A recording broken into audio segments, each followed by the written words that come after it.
Je vous invite à trouver dans vos Bibles Ésaïe chapitre 61 sur la page 824. Et on lire ce chapitre avant de lire Matthieu 5 et les versets 3 et 4, donc deux lectures. Mais d'abord Ésaïe 61. Mais avant de lire, nous voulons prier. Donc prions.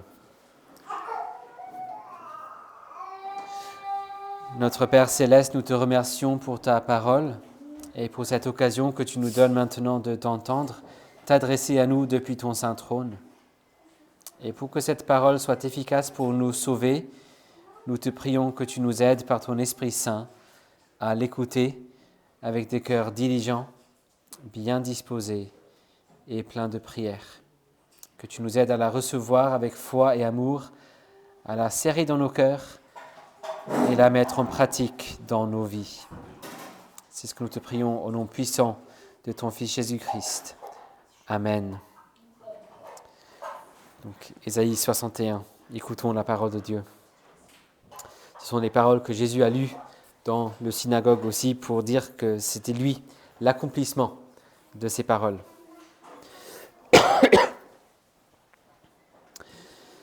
L'Esprit du Seigneur, l'Éternel, est sur moi, car l'Éternel m'a donné l'onction.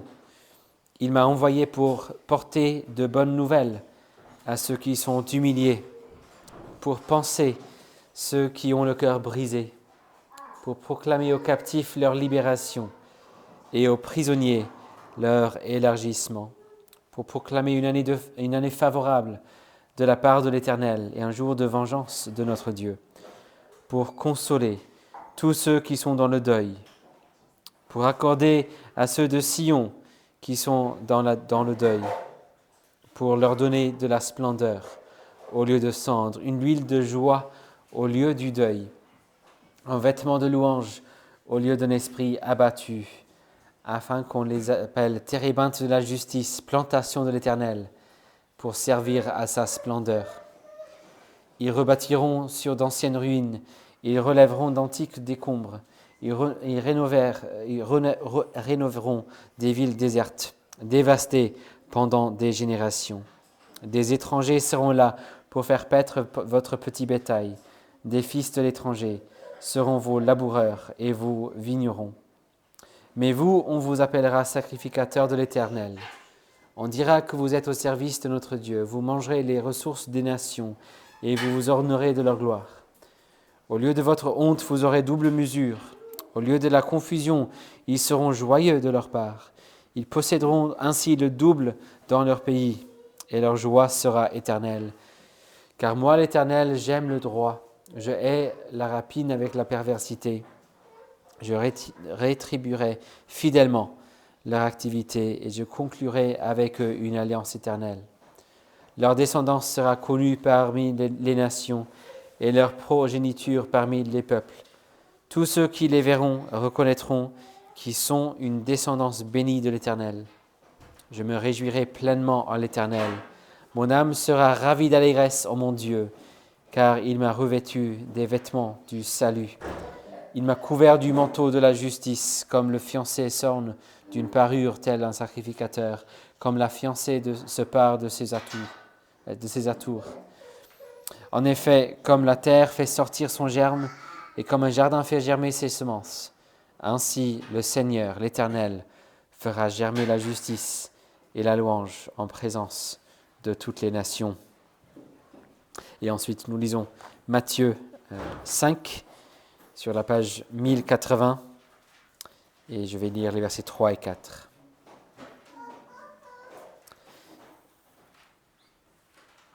Les paroles de Jésus-Christ. Heureux les pauvres en esprit, car le royaume des cieux est à eux. Heureux ceux qui pleurent, car ils seront consolés.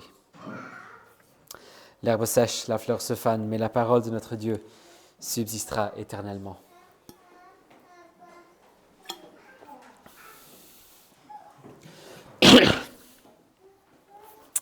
Non, rien de rien.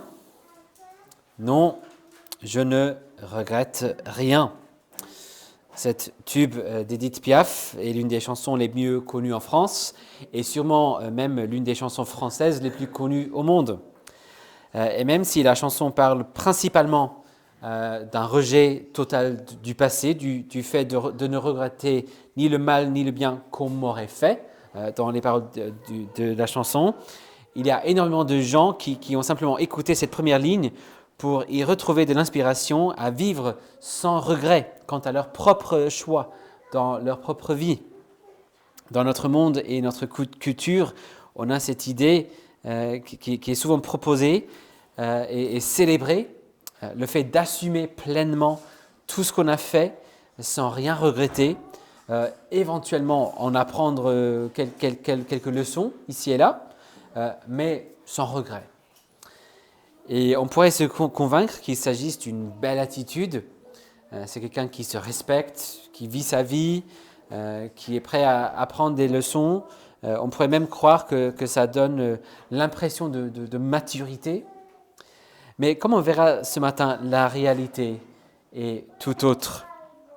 La semaine dernière, nous avons démarré cette série dans les béatitudes, la série de bénédictions que Jésus a déclarées au début de son fameux sermon sur la montagne, une déclaration donc des bénédictions qu'il apporte en tant que roi et chef de l'Alliance. Et ainsi, il a déclaré les valeurs de son royaume et surtout le changement que lui, il veut produire dans la vie des citoyens de son royaume. Nous avons commencé la semaine dernière avec la première béatitude, heureux, bienheureux, bénis les pauvres en esprit, car le royaume des cieux est à eux. Ceux qui reconnaissent leur pauvreté spirituelle, le fait qu'ils sont endettés, même en faillite spirituellement parlant, ce sont eux qui sont en fait bénis, et non pas ceux qui se croient spirituellement riches. Mais dans cet exercice de méditation que nous nous sommes donnés, nous avons remarqué la logique aussi que Jésus présente ici, la relation entre les différents éléments. Nous avons noté que Jésus ne cherche pas ici à déclarer que la pauvreté serait elle-même une bénédiction. Comme j'ai dit, si on veut le terme grammatical, technique, c'est une relation adversative. C'est une phrase qui implique un grand malgré. Malgré le fait d'être pauvre en esprit, ceux qui reconnaissent leur pauvreté sont tout de même bénis parce qu'ils reçoivent une bénédiction qui contrebalance cette pauvreté d'esprit. Et ça contrebalance tellement que l'on dirait que ces gens pauvres en esprit sont plutôt bénis. Et cette bénédiction, c'est le fait de faire partie du royaume des cieux, d'être citoyen du royaume de Dieu, de vivre sous le règne bienveillant du roi Jésus. Et nous avons noté qu'il ne s'agit pas simplement d'un principe général, abstrait, comme si la bénédiction suivait de manière automatique. C'est Dieu lui-même, c'est Jésus lui-même qui intervient dans la situation pour faire en sorte que ces gens pauvres en esprit deviennent citoyens des cieux et qui sont donc bénis. Et nous venons aujourd'hui à cette deuxième béatitude. Heureux ceux qui pleurent, car ils seront consolés. Encore une surprise, n'est-ce pas? Si quelqu'un pleure, si quelqu'un est en deuil, on a plutôt tendance à les plaindre, on a pitié d'eux. Mais voici Jésus qui déclare, voici les gens que le monde devrait envier. Si le monde comprenait la vérité, le monde envierait ceux qui pleurent. Et qu'est-ce qui fait qu'ils sont si bénis, si heureux? C'est le fait qu'ils seront consolés. Ce sont eux qui seront consolés. Prenons donc du temps pour comprendre les différents éléments que nous avons ici, avant de méditer aussi les relations entre les différents éléments, pour méditer, pour bien mâcher sur ce verset. Et Dieu voulant, cherchons à voir le cœur de Jésus qui nous parle ici. Nous commençons donc avec cette première clause, « Heureux ceux qui pleurent ». Heureux ceux qui pleurent. Que veut-il dire, ceux qui pleurent? Alors, pour commencer, il me semble important de noter, surtout quand on considère d'autres textes bibliques, que Jésus n'a pas ici en tête toute personne dans le monde qui pleure pour n'importe quelle raison. Il ne peut pas être le cas. Nous savons par exemple que si l'on pense à ceux qui pleurent face à la mort, Paul, dans son épître aux Thessaloniciens, distingue entre les païens, le monde qui pleure sans espérance, et nous qui pleurons avec espérance. Donc il y a ceux qui pleurent, qui ne seront pas consolés, qui pleurent sans espérance. Mais nous qui pleurons en Christ serons consolés, nous pleurons avec espérance. Ou si on pense à ceux qui pleurent face au péché, dans 2 Corinthiens 7, le texte que j'ai lu pour notre assurance du pardon tout à l'heure, on voit qu'il y a ceux qu'il appelle la tristesse du monde et la tristesse selon Dieu. Il y a la tristesse qui mène nulle part et la tristesse qui mène à la repentance et au salut, la tristesse selon Dieu. Il y a ceux qui pleurent simplement parce qu'ils se sont fait prendre, simplement parce que d'autres gens sont au courant de ce que j'ai fait, ou parce qu'il y a des conséquences de mon péché, une sentence de prison ou simplement des dégâts avec lesquels ils doivent vivre, des relations brisées ici-bas, des dégâts pour d'autres personnes, du mal que j'ai fait à d'autres. Là, c'est la tristesse du monde, la tristesse selon le monde. Alors que la tristesse selon Dieu démarre là où nous avons démarré la semaine dernière, n'est-ce pas? La pauvreté de l'esprit. Et il me semble, vu le contexte, notamment le verset précédent, que Jésus a surtout en vue ceux qui pleurent leur état spirituel, ceux qui pleurent leur péché, ceux qui pleurent parce qu'ils sont pauvres en esprit, parce qu'ils sont rebelles, parce qu'ils sont pécheurs, ils ont honte de ce qu'ils ont fait, mais honte devant Dieu, honte d'avoir offensé Dieu. Cela dit, avant de méditer cette idée-là, on devrait reconnaître que Jésus ne le limite pas ainsi de manière explicite. On verra que c'est le sens principal, certes, mais Jésus ne cherche pas à exclure toute autre personne qui pleure pour une autre raison, pour une autre bonne raison. J'ai noté la semaine dernière, et on a vu tout à l'heure, que ces deux premières béatitudes font écho aux paroles que nous lisons dans Ésaïe 61. « L'Esprit du Seigneur, l'Éternel, est sur moi, car l'Éternel m'a donné l'onction. Il m'a envoyé pour porter de bonnes nouvelles à ceux qui sont humiliés, ou on pourrait traduire ceux qui sont pauvres, les pauvres, pour penser ceux qui ont le cœur brisé. » Et on a vu dans le chapitre, il est là pour consoler ceux qui sont dans le deuil. On peut voir ici une déclaration générale de sa compassion. Et les Écritures sont remplies d'exemples de personnes qui pleurent et qui reçoivent le soin et l'amour de l'Éternel. Ceux qui souffrent à cause de leurs ennemis, ceux qui voient le mal qui les entoure dans le monde. Dans le psaume 119, 136 par exemple, nous lisons « Mes yeux répandent de torrents d'eau parce qu'on n'observe pas ta loi. » Ils pleurent à cause des péchés des autres. Mais comme j'ai dit, l'accent ici est surtout sur ceux qui pleurent leur pauvreté spirituelle, leur péché à eux. On pourrait dire que c'est le fondement de ce qui est en vue ici. Les pleurs pour notre péché sont en quelque sorte les pleurs de base. Peut-être on pleure autre chose, mais on a quand même commencé par ces pleurs pour notre pauvreté, pour notre péché. C'est le point de départ ici. Et puis Dieu aura compassion des autres pleurs qui viendront avec plus tard. Les Écritures sont surtout remplies d'appels à venir à cette compréhension de l'horreur de nos péchés, notre pauvreté spirituelle, que nous ne pouvons que les pleurer. Et comme j'ai dit, pas simplement pleurer les conséquences de nos péchés, mais pas simplement pleurer la gêne qu'on ressent, mais pleurer le fait d'avoir offensé le Dieu de l'univers, notre Créateur. Dans le psaume 6, nous lisons ceci: « Éternel, ne me punis pas dans ta colère et ne me châtie pas dans ta fureur. Fais-moi grâce, Éternel, car je dépéris. Guéris-moi, Éternel, car mes os sont tremblants. » Ou le psaume 51, « Je reconnais mes crimes, mon péché est constamment devant moi. J'ai péché contre toi seul, et j'ai fait le mal à mes yeux. » Et plus tard dans le psaume, « Les sacrifices agréables à Dieu, c'est un esprit brisé, un cœur brisé et contrit, ô Dieu, tu ne le dédaignes pas. » Le psaume 130 que nous avons chanté tout à l'heure démarre: « Des profondeurs, je t'invoque, Éternel. » On est appelé à venir voir que dans nos péchés, nous sommes dans les profondeurs. On a aussi les paroles des prophètes, Joël par exemple, qui crie « Revenez à moi de tout votre cœur avec des jeûnes, avec des pleurs, avec des lamentations. Déchirez vos cœurs et non vos vêtements. Et revenez à l'Éternel votre Dieu. » Déchirez vos cœurs. La Bible nous appelle à reconnaître l'horreur du mal qui est en nous et qui sort de nous. Le mal que nous faisons et que nous représentons, dont nous sommes responsables et coupables. Il nous appelle à le pleurer. Et quand on voit que ce sont ceux qui pleurent le fait d'avoir offensé le Créateur qui sont bénis, alors c'est incroyable, n'est-ce pas? Le monde devrait envier ceux qui pleurent le fait d'avoir offensé leur Créateur. Dieu déclare sa bénédiction sur ceux qui l'ont offensé et qui le savent. Mais on pourrait aller encore plus loin, parce que notez que Jésus ne se contente pas de parler simplement en termes de circonstances ici. Il ne dit pas « heureux ceux qui se trouvent dans des circonstances difficiles » parce que les circonstances vont s'améliorer.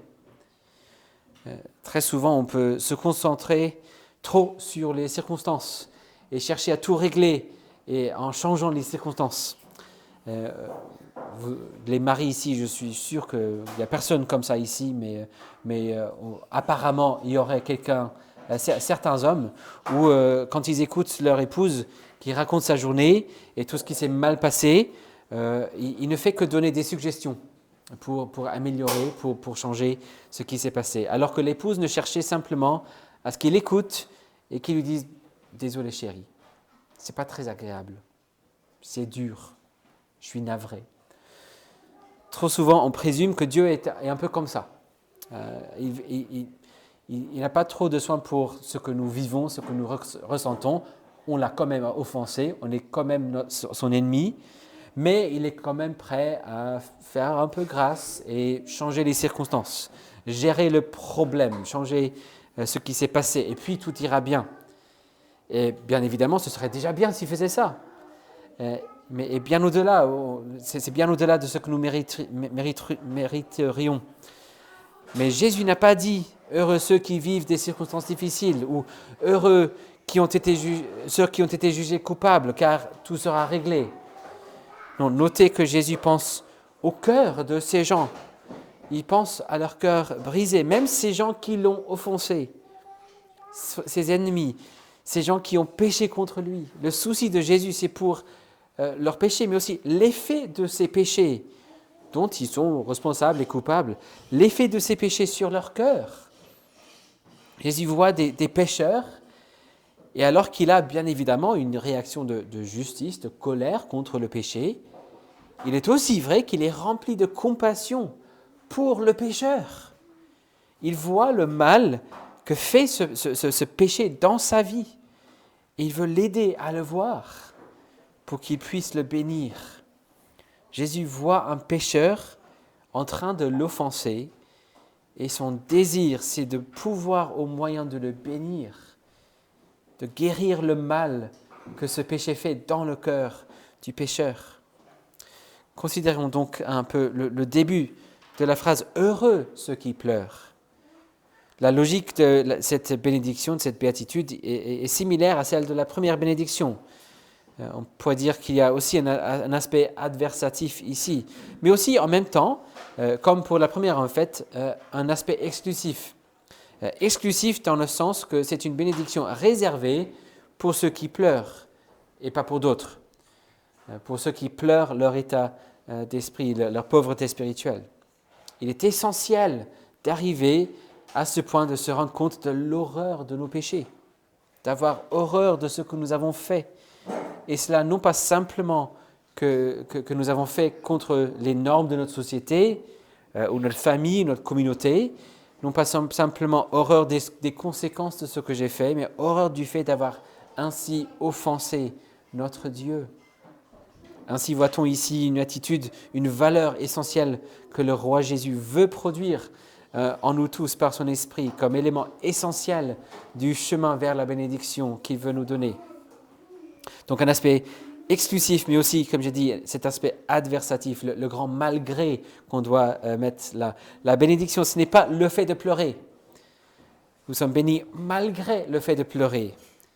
Et bénis parce que nous voyons ce calcul où l'on a quelque chose qui contrebalance tellement le fait de pleurer nos péchés que même ceux qui pleurent sont bénis. Ils sont à envier à cause de ce qu'ils vont recevoir. Et que vont-ils recevoir donc? La deuxième moitié de la béatitude, car ils seront consolés. Ils seront consolés. L'implication, bien sûr, c'est qu'il y a quelqu'un qui console.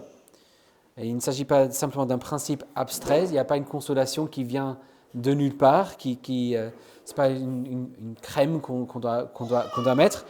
C'est Dieu qui intervient dans la vie de cet homme, de cette femme, ce garçon, cette fille, pour bénir, pour consoler.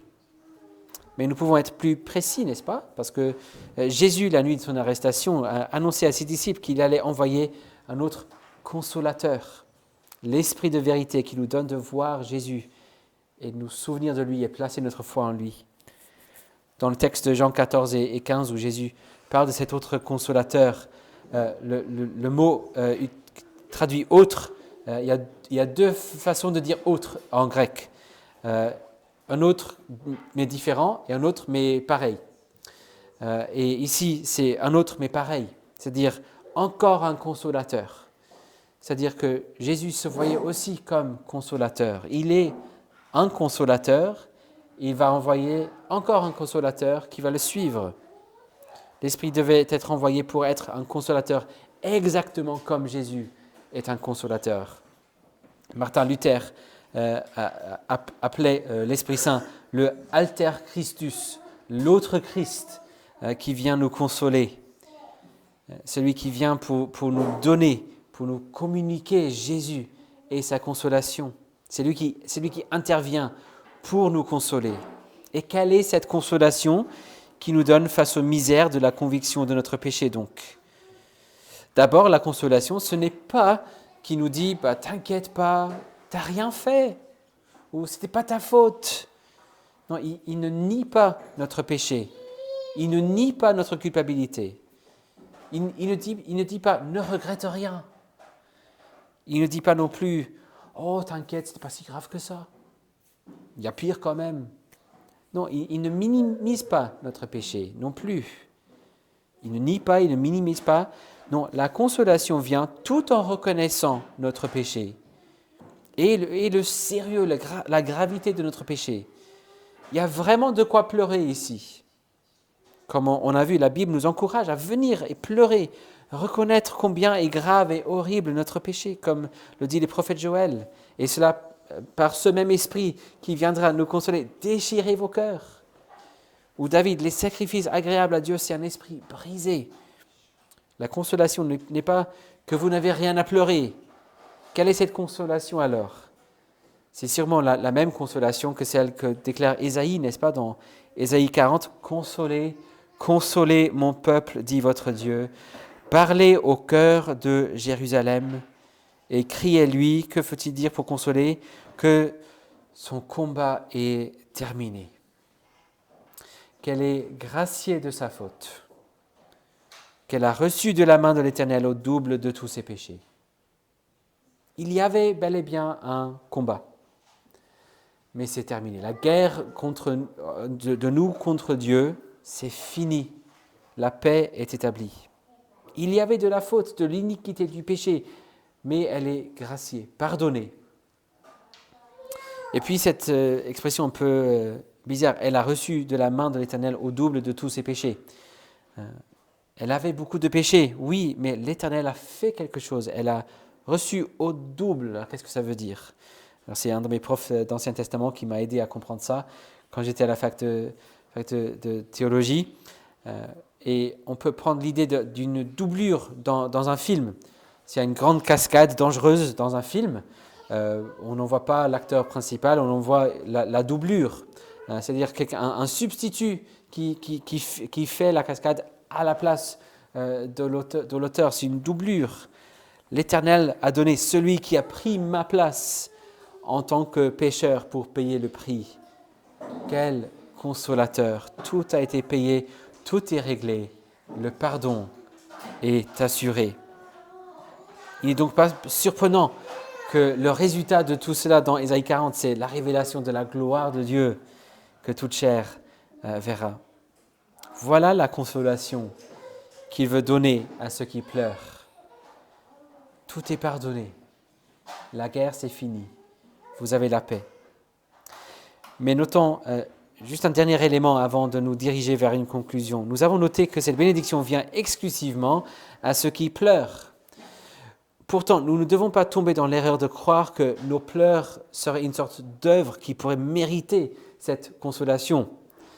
Jésus ne dit pas ici que nous méritons la consolation par nos pleurs. S'il est vrai qu'il compte chacune de nos larmes, oui, il compte nos larmes, mais non pas pour vérifier qu'on a versé assez pour payer le prix. Ce ne sont pas nos larmes qui lavent nos péchés. Ce ne sont pas nos larmes qui lavent nos péchés pour gagner notre consolation. On n'aurait jamais assez de larmes pour faire ça. C'est seulement le sang de Jésus répandu pour nous qui nous lave. C'est lui qui intervient dans sa grâce pour nous accorder cette consolation.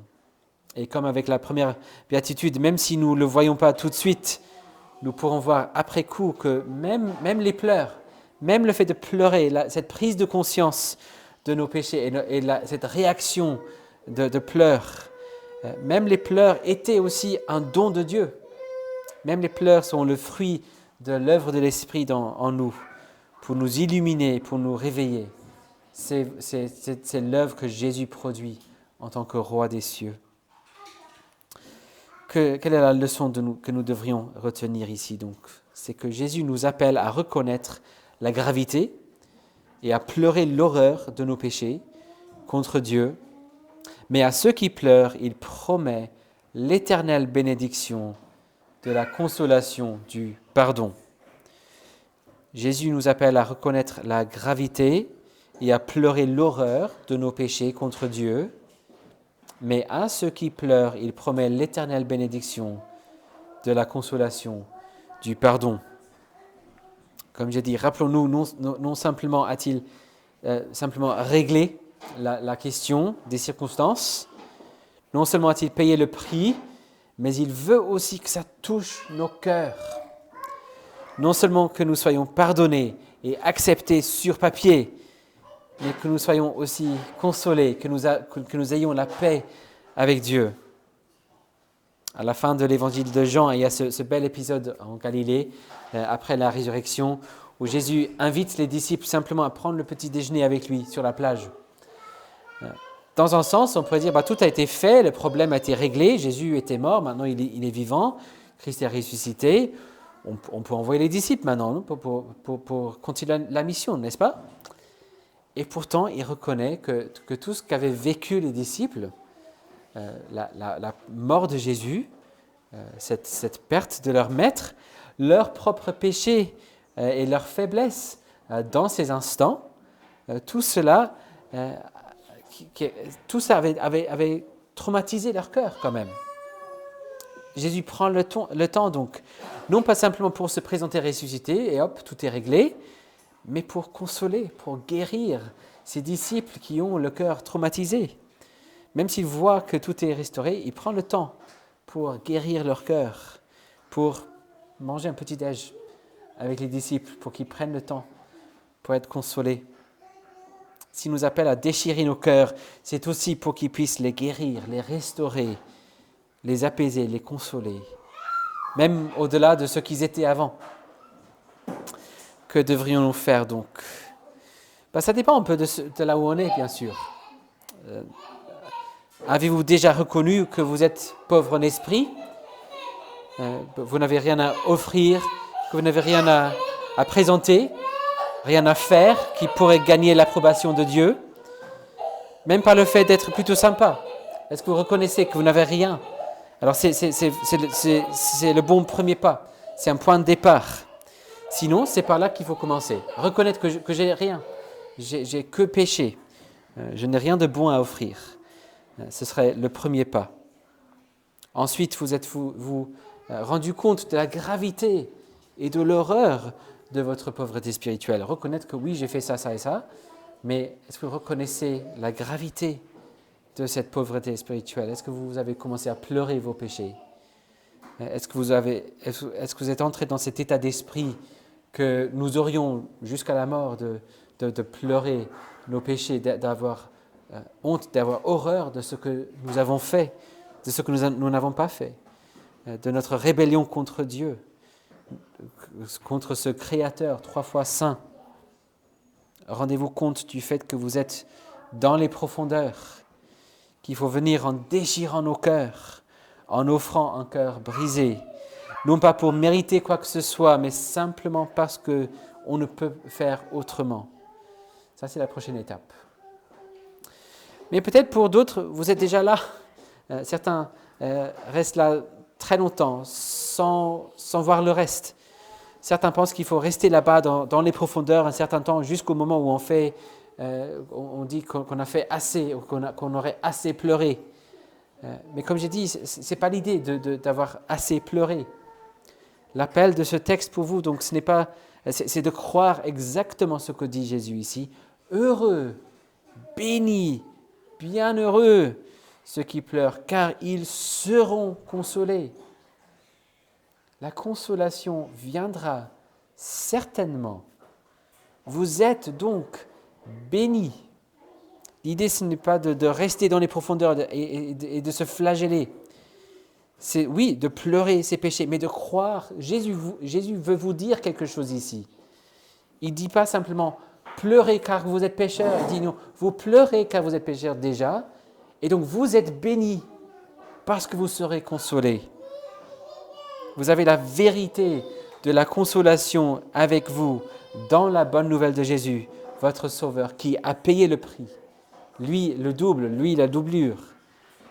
Vous avez le Consolateur, l'Esprit, avec vous personnellement, dans vos cœurs, le Consolateur. Croyez donc qu'il est vrai, croyez que cette parole est vraie. C'est lui qui choisit de vous bénir. Vous qui pleurez vos propres péchés contre lui, il veut vous bénir. Croyez-le. Non pas en disant, ok, après 50 000 larmes, vous pouvez accepter le pardon. Non, Jésus il voit vos larmes et il déclare, heureux, béni sois-tu maintenant. Le monde devrait t'envier parce que tu vois ton péché et tu es pardonné. Tu es vraiment béni. J'ai fait tout le nécessaire. Saisissez cette vérité, cette bénédiction donc. Recevez la bénédiction par la foi. Si vous pleurez vos péchés, vous êtes à envier parce que Jésus a fait de grandes choses pour vous. Le Dieu de l'univers, le Dieu de l'Alliance a fait des choses époustouflantes pour vous. Maintenant, vous pouvez saisir cette consolation par la foi. Non pas une consolation que vous auriez méritée, et non pas une consolation que vous pourriez mériter. Vous n'allez jamais mériter. Vous êtes appelé simplement à le saisir. Et ce sera toujours une bataille, mais la parole de l'Esprit vous exhorte ici à le saisir.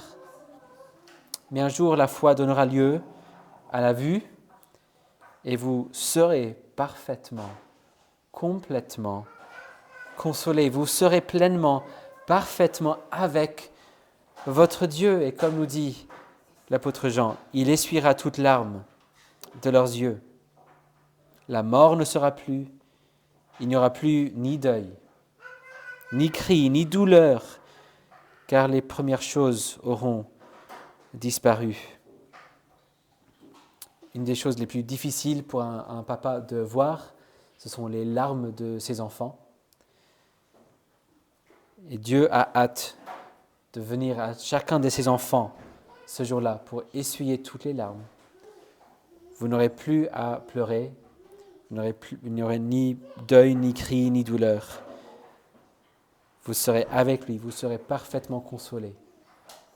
Mais cette promesse est garantie maintenant. Vous aurez ça.